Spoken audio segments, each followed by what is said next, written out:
Legendary Thief here with another video. This time we're playing Terraria, and I'm going to show you what you should be doing from the start.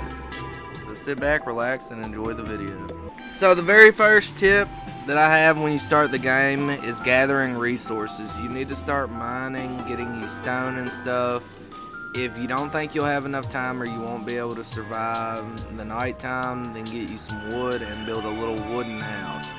You need to start off with something as a base.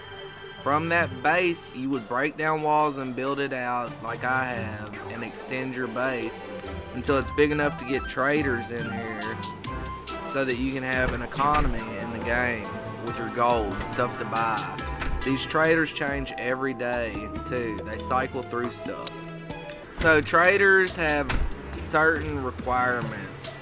Some cases, you just need to build them a room.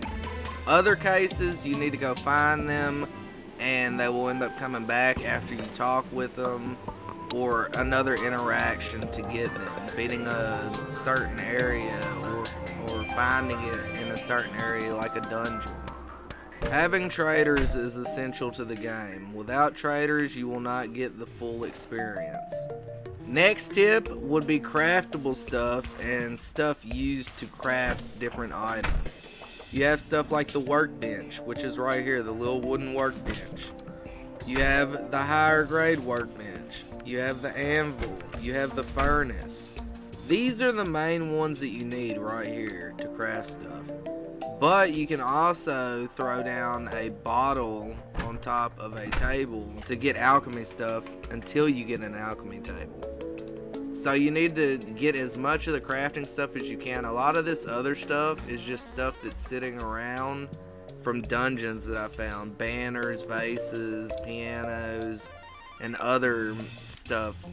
The next tip is storage. You need a lot of storage. You can stack items pretty high in this game, up to $9.99 in most cases other than potions.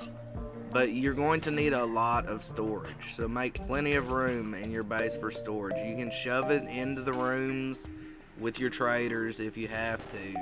Just make room for storage. Now that you have a house and you have a base of operations, the next thing you want to do is to farm really rare materials in order to get stuff like your grappling hook and your pickaxes, your armor, some weapons that are okay, but most of the weapons that you get will come from boxes until you get a little bit later in the game into like the hell biome and stuff, where you'll be able to get better weapons overall than the rest of the weapons that you have access to. The weapons will improve when you enter into hard mode. The game gets a lot harder and gets a lot more fun, and you get a whole new loot table. Occasionally an event will happen like a blood moon or slimes raining from the sky, or there's a handful of different events like goblin invasions. Don't get scared. As long as you have something like this on both sides of your keep, most of the enemies will be blocked out and you can just come out here and farm them. These events are pretty easy. Early on they can be a little bit more difficult, but if you're having trouble in the game, go look for crates, for chests, go get loot. More than likely you will find stuff in the chest that is going to be better than what you have. Not always, but you will.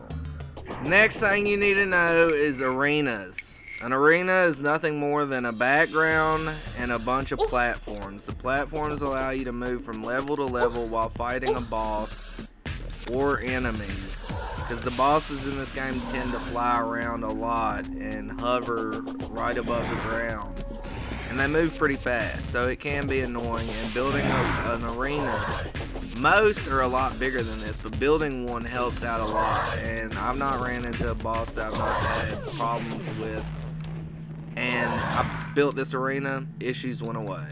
Next tip, a elevator, a direct line down to hell. In my case, I couldn't do it directly down because lava was in the way and I didn't have lava protection at the time. But this will just drop you all the way down. The map is very big because I have it on the largest world. you will see all kinds of caverns through here. Going through these caverns and through the little railways will usually lead you to chests, which will lead you to better loot. So keep that in mind. Look for these underground caverns. Look for dungeon areas. Look for little houses underground. Do whatever you can to search underground, because a lot of the good loot in the game is underground. Next step is your hearts, your life, and your mana. In order to upgrade life, you need life crystals. They can be found underground in cavern areas, which they can tend to be hard to find because there's not much light. So you need to light up everywhere that you go, which will require a lot of torches. The stars, on the other hand, are a lot easier to get. You need so many stars to make a mana star, then you consume the mana star to get an extra star of mana. The stars, as you probably know, fall from the sky during nighttime. Very easy to find, very easy to level up mana. You can also put the stars that you find outside into a bottle and make basically it regens your mana faster. The final tip that I have for you is not to get angry or irritated with the game because you can't understand how to do something. If you can't understand how to do it, YouTube is your best friend. Get on there and look up and see if anybody has a video on what you're trying to do, and you will most likely find someone that will tell you what to do. This is a beginner's guide of tips. This is not hard mode. All you're doing in this game is fighting bosses, getting loot, and progressing until your character becomes a god and you just obliterate everything. The game is a lot of fun, very retro aspect, and in my opinion it's a great game. I've not played it in many years, but I came back to it for PC, and I will have much more content in the future. So if you enjoyed it, make sure to like and subscribe, and on that note, I'll see you next time.